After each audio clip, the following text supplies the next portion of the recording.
Hello, business communication students, and welcome to week one in this executive certificate program. This week is all about the basics. We're going to ask such questions as, what is business communications, and what distinguishes business communications from all other forms of communication? We're also going to ask ourselves, what are our strengths as business communicators, and how can we build upon those strengths and leverage them in the workplace? And then the opposite of that, we're going to ask, what are our weaknesses? What are the things we need to work on to really achieve our goals as business communicators? And then most of all, we're going to say, what role does business communications, and being a good one, being a good communicator, what role does that actually play in the workplace and in our future in the workplace? And you're going to find the answer to that question from a man maybe you've heard of. His name is Warren Buffett, and he has a very interesting answer for you. But first, we're going to take a look at this week's learning objectives, and you will find them right here. First, examine the characteristics of effective business communication. Discuss the benefits of having a strong executive presence. Understand why communication is an important leadership skill.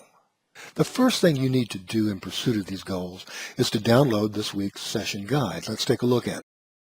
Now, we've already been over the first part of the guide in our introduction to the course, the welcome from Jack, the course goals, the learning outcomes, the assignments and expectations, and the grading. Now, the remainder of the pages consist of self-analysis exercises like this first one on what you would like to most get out of the course. Now, I really would like to hear your answers to this one because they're going to help me know what to emphasize in the course for you. Now, here are Jack's 8 principles of good business communication. The first one about being clear and succinct is especially true in the digital, when fewer words are better than more words. Outcomes focused. That is the thing that distinguishes business writing from all other kinds of writing and communication. If what you write or say isn't an attempt to get something done, to move that ball forward, then don't do it.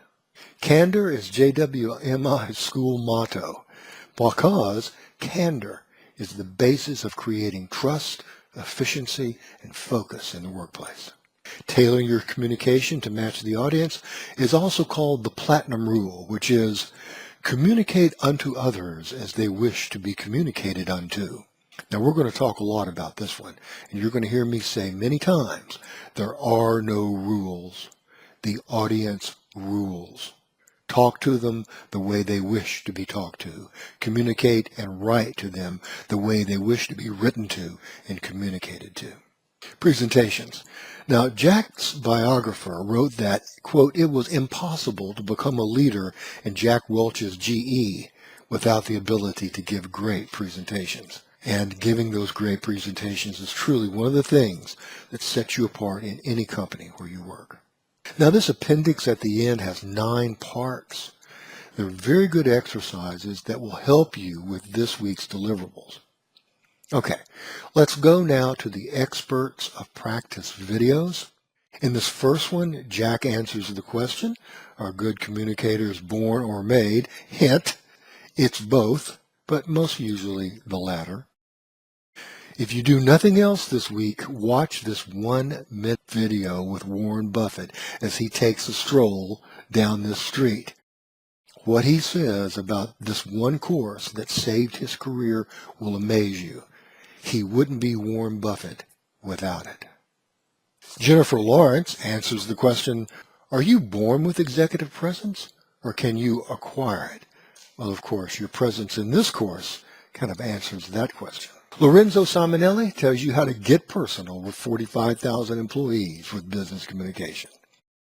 Now let's look at our readings and resources.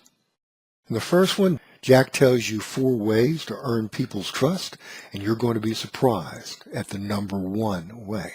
6 Communication Styles is a great little article that reminds us of all the different roles that we need to play when communicating. And this is what your assignment means by what communication style do you have the most difficulty with. It really helps to know these 6 styles and to be more conscious of them and what the different roles are when playing them and when to do so is most appropriate.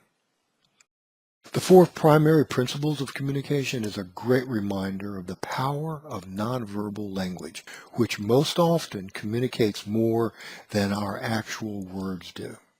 Successful business communication backs up the power of nonverbal language and offers 2 really powerful tips that you can use every day from now on. This TED Talk presents the 7 deadly sins of speaking and the 4 cornerstones of powerful speaking that form the acronym HAIL, H-A-I-L. This is a definitely must-watch video. Okay, your first deliverable for the week is the Communicating with Style worksheet. Let's take a look at it.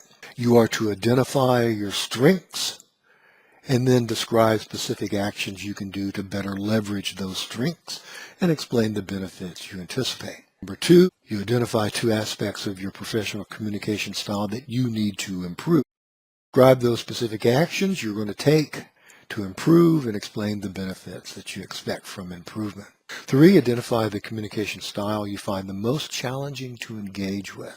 Describe the actions you're going to take to be more effective in using that style and explain the benefits you anticipate. Okay, remember that you must submit your work in a word process document. To do so, you click on Application Activity and follow the instructions for submission. Now, for your discussion, please introduce yourself and include a profile picture if you can. Most of all, talk about what communication skills you're most interested in developing in this course and why. Then, provide an example of when you experienced great communication from a leader, and then use these questions to analyze what made that experience so great. Now, for your discussion boards, be sure to respond to at least 2 classmates. So that is your work for week 1.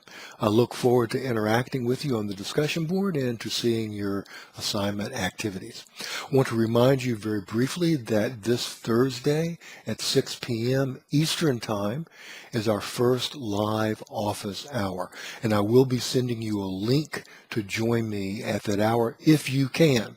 If not, don't worry about it. It will be recorded, and I will send you a URL so that you can view whatever we cover during that hour on your own time, at your own speed. Okay, that sums it up for us. I look forward to all your work this week, and don't hesitate to reach out to me whenever you have a question in any way that I can help. Okay, talk to you later.